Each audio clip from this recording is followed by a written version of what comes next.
Bonjour, je m'appelle Samira Djahish, fondatrice et directrice générale de DigiSkills, cabinet de conseil de formation, avec ses deux pôles, intégrateur de solutions digitales et formation professionnelle, bien sûr, à la carte. Je suis également chercheuse et formatrice dans le marketing digital des assurances.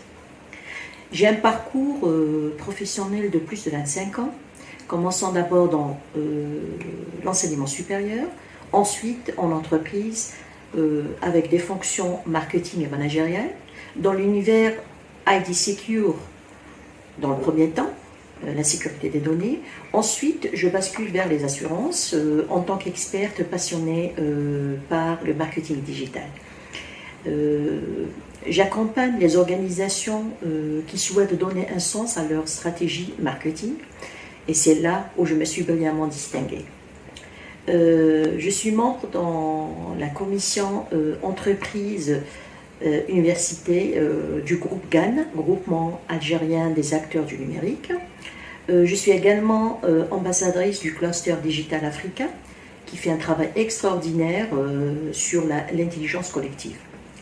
Je préside également la commission FinTech et Insurtech du marathon national féminin chez EaseInTech, lancé par la start-up Nafsiatech dans sa première édition. C'est un premier événement, un premier marathon féminin parrainé par 3 ministères. Le ministère des start-up, le ministère de la numérisation et le ministère impétique. Alors, comment j'ai eu l'idée de créer mon cabinet? Pour plusieurs raisons, de multiples raisons, mais je cite les plus importantes. Premièrement, c'est le besoin d'accomplissement personnel, parce que pour moi, entreprendre, c'est pour être en accord avec ses valeurs et ses besoins. Et je ne me retrouvais plus dans les valeurs de l'entreprise dans laquelle je travaillais.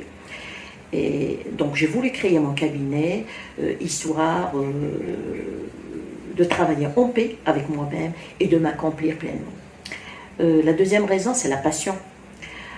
J'ai une envie, je vais la concrétiser, je veux faire de ma passion mon quotidien. La troisième raison, c'est la recherche de liberté. Donc je veux être mon propre patron. Je veux décider de quand je veux travailler, comment, où. Donc je veux gérer mon temps. Et la quatrième raison, c'est l'innovation, parce que pour moi, entreprendre, c'est pour innover. Donc j'ai une idée qui n'existe pas sur le marché, ou une idée qui va révolutionner le marché, je passe à l'action, sans hésitation, et j'adore ça.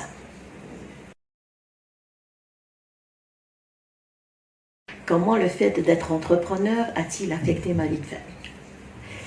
Écoutez, devenir entrepreneur, nécessite la mobilisation de nombre de vos qualités personnelles.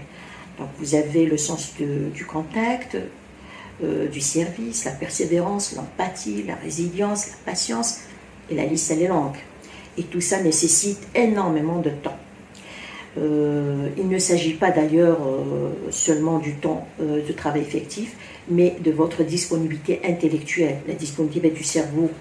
Chose difficile surtout pour les mamans avec des enfants au bas âge.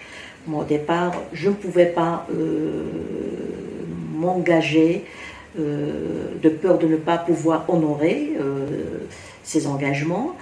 J'étais freinée par rapport à mes enfants parce qu'ils étaient au bas âge.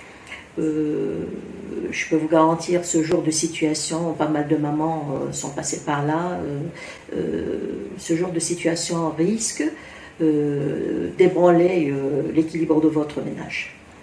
Et actuellement, je me suis libérée, mes enfants ont grandi, donc je me suis rattrapée, chose que je ne pouvais pas faire par rapport à l'éducation. On ne peut pas rattraper l'éducation de son enfant ou la phase d'évolution de son enfant.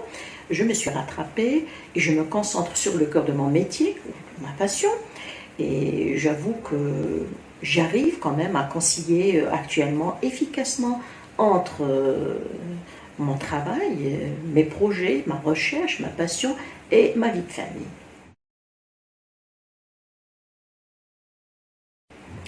Comment je génère mes nouvelles idées?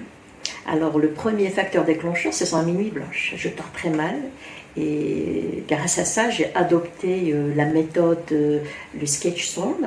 Donc, sketch en anglais, en français, c'est le croquis, le dessin. Donc, c'est une méthode qui repose sur des dessins. Et pourquoi? Parce que les représentations visuelles, pour moi, stimulent mieux mon imagination. Donc à travers des croquis, à travers des algorithmes, j'essaie de dégager de nouvelles idées, j'essaie de trouver des solutions à des problématiques. Le deuxième déclencheur, ce sont à travers mes voyages, je voyage beaucoup, donc surtout quand je visite les salons high-tech, dans les pays bien sûr développés, donc je m'inspire de leurs idées, de leurs concepts. Je ne fais pas du copier-coller bien sûr, je peux vous le garantir, je m'inspire de leurs idées et j'essaie d'adapter ceci par rapport à mon contexte, au contexte de mon client, ou par rapport à ma recherche, ou par rapport à mes problématiques. Voilà. Donc, je tiens à remercier tout d'abord Monsieur Stéphane, qui m'a offert cette occasion de m'exprimer de cette manière pour la première fois sur les réseaux sociaux. Je te dis merci Stéphane. Et je remercie également tous ceux qui m'ont accordé un peu d'attention à visualiser cette capsule. Je vous dis merci et à très bientôt.